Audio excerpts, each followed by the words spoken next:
We interrupt this story time to bring you a very important announcement. Breaking news in the Baldwin community.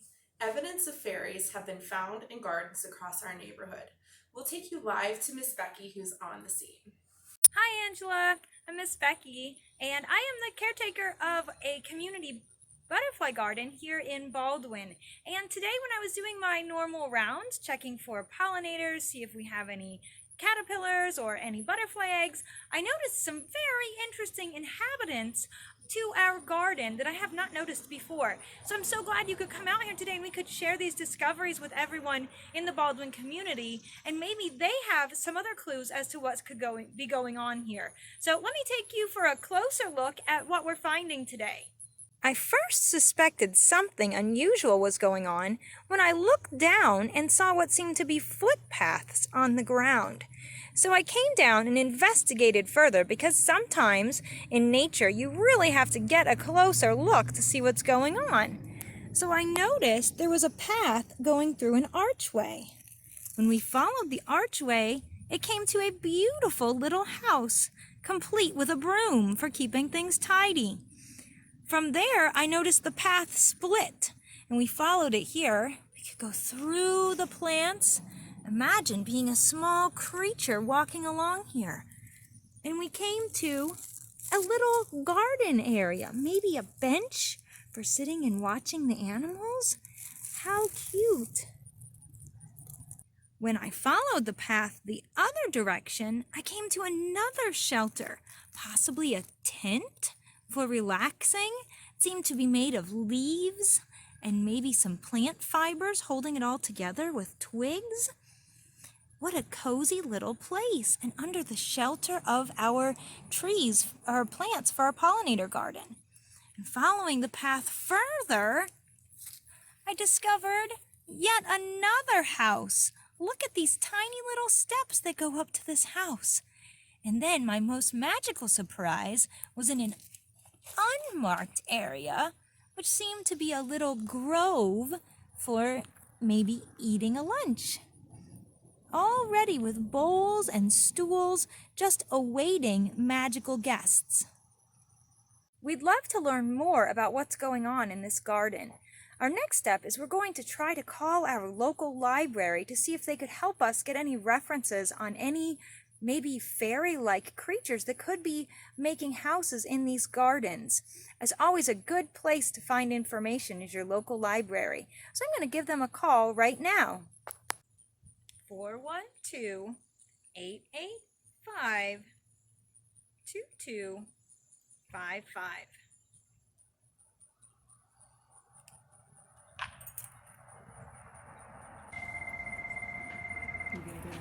Baldwin Library, this is Angela speaking. Hi, Angela. My name is Becky.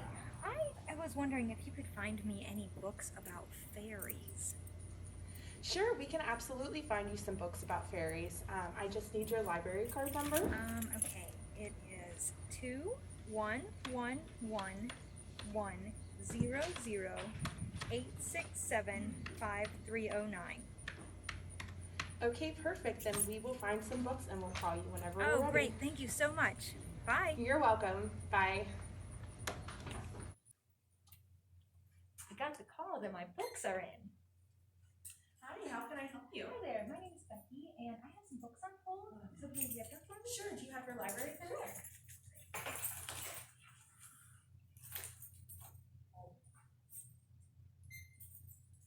Okay, it looks like your books are ready. I will grab them for you. Great. Thank you. It's always exciting to pick up your books at the library. Oh, those look fantastic. Yeah, this is really exciting. All right.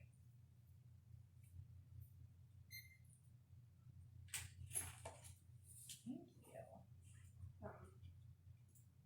Great. Thank you so much. You're welcome. And these are going to be due back on August 24th. Okay. I can't wait to go look into these. Thanks so much. You're welcome. Enjoy. Let's get back and read these. I'm so glad the library was able to find some excellent books on fairies. I want to share a few of those with you right now. We got 2 books from the world-renowned fairy researcher Cecilia Mary Barker. One is an introduction of the garden of the flower fairies, a beautiful introduction to some of her favorite fairies. Another one is how to find flower fairies. I think this will be an excellent resource as we discover more about who might be living in our garden. We also got a fairy house handbook, and this is a great resource if anyone is wanting to make fairy houses on their own. And the last book that they got for me is called Good Night Fairies, and this is a cute little story time book that we'll read together right before we go to bed. I want to start by showing you this beautiful book by Cicely Mary Barker, How to Find Flower Fairies. It has some great examples of different places we can find fairies. Look at this. Oh my goodness. The forest floor. How beautiful. Some fairies prefer the security of being on the ground. And it is here at the foot of the ancient oak that I have discovered another favorite dwelling place, the forest floor. Fairy homes. Folklore states that fairies always keep their homes in excellent order. Neat and tidy fairies.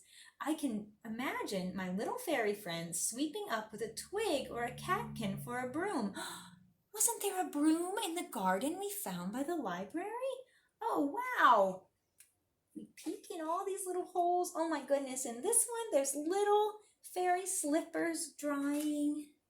There's a fairy in here swinging.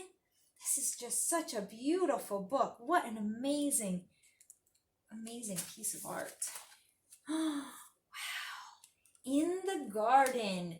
Flower beds are a perfumed paradise for fairies that desire beauty above all else. Every flower has its own fairy to care for it, which explains why most of my own fairy encounters have taken place in the garden. Maybe we have flower fairies here.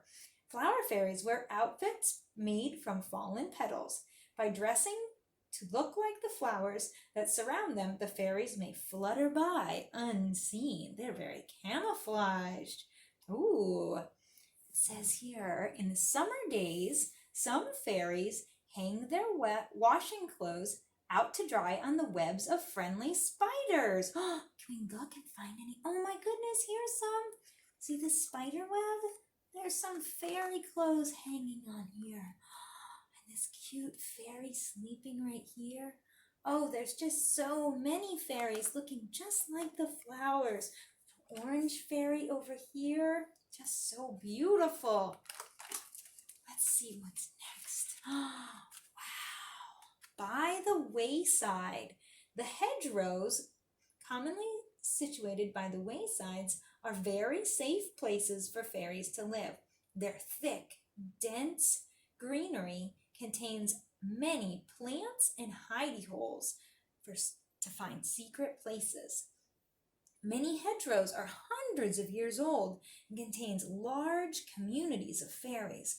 But as always, they will do their very best to hide from you.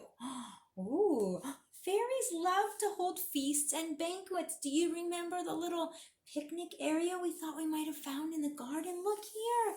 It shows them having a little picnic right here on little stools, so similar to what we saw in our garden. Fascinating. Oh, it's beautiful.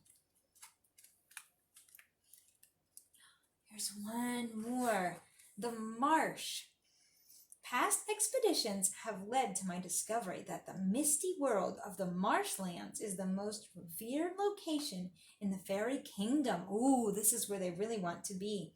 Fairies that live here wish to be as close as possible to their king and their queen.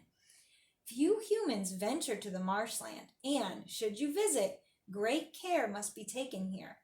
But the rewards may be plenty, especially if you are lucky enough to happen upon the fairy king and queen themselves. Oh, inside I can see so many fairies, and there's the king and queen inside the marsh house. Oh, so beautiful. This is definitely a book worth seeing for everyone who is interested in fairies. So beautiful. let's meet a few of the fairies that Cicely Mary Barker has described. This is my garden of flower fairies. What do you think you would do if you were a fairy? How would you spend your day?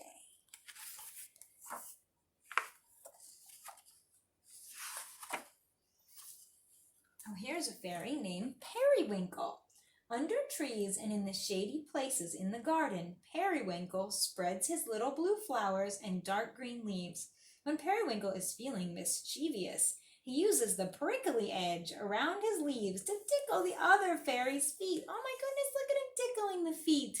Pansy almost loses her grip as Periwinkle tickles her toes. Whee! Spindleberry holds on tight. But Periwinkle has a more serious job in the garden. He makes tough string from the stalks of his plants.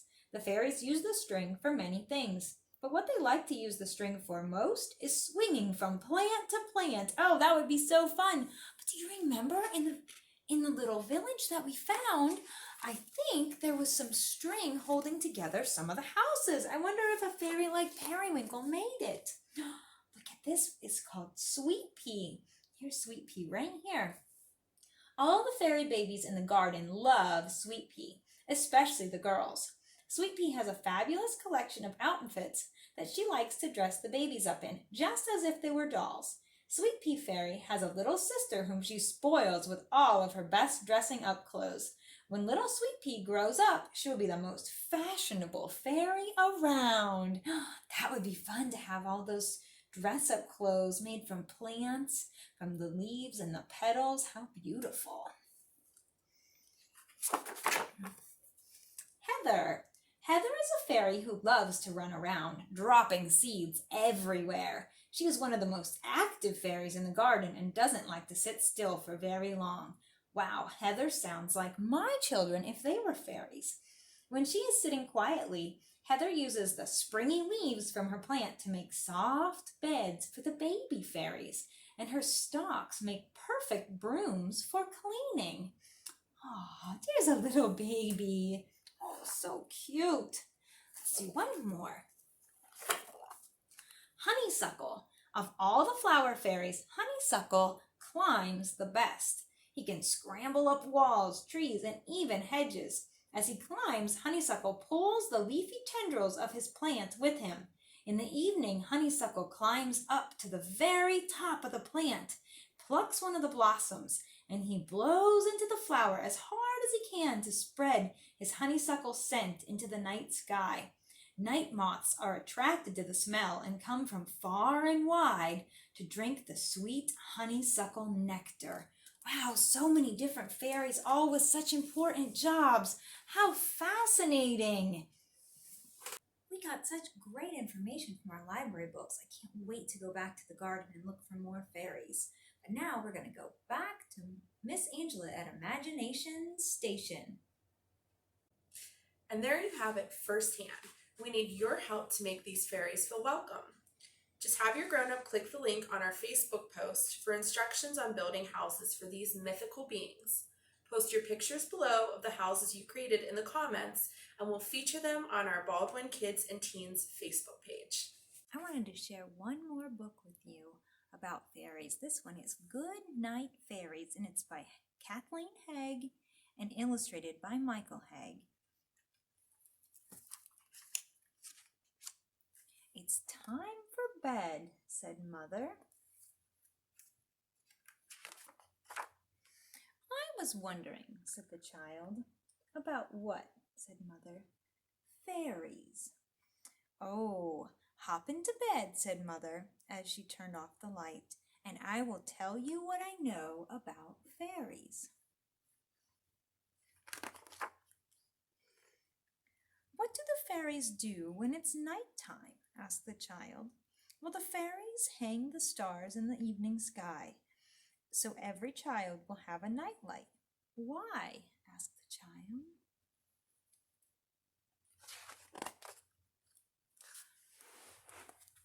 Because fairies love little children like you.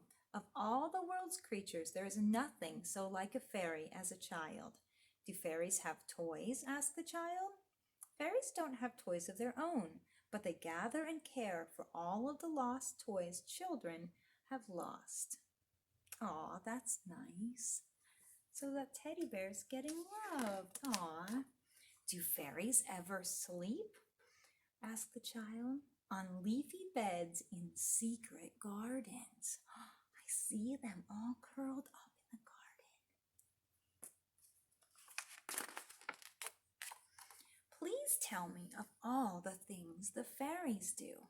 Oh, it would take days and nights to tell you all about fairies, said Mother, but if you will close your eyes, I'll tell you some of the very special things that they do. Thank you, and the child snuggled into the soft blankets. Mother started. When the little animals are sleepy, it's the fairies who read bedtime stories to them.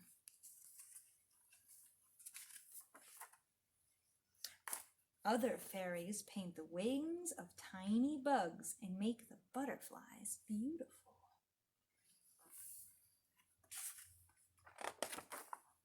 There are fairies who teach the birds to sing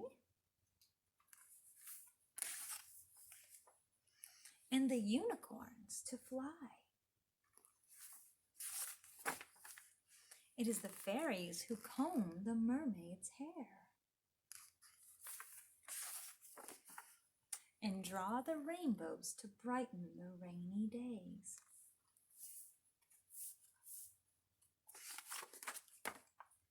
It is the fairies who scatter the autumn winds and paint the winter forest white.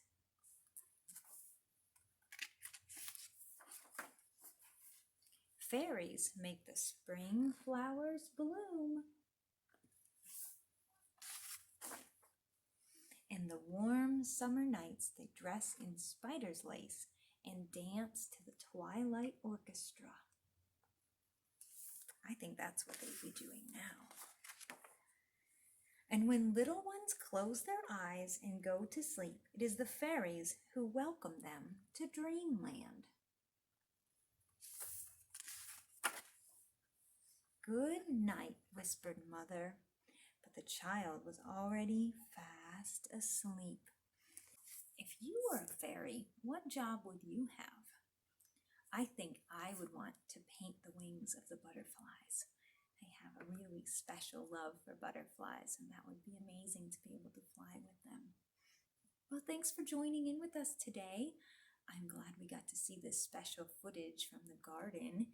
That's pretty special. When you come to the library, maybe you'll see our fairy village as well. Thanks for joining us. Bye.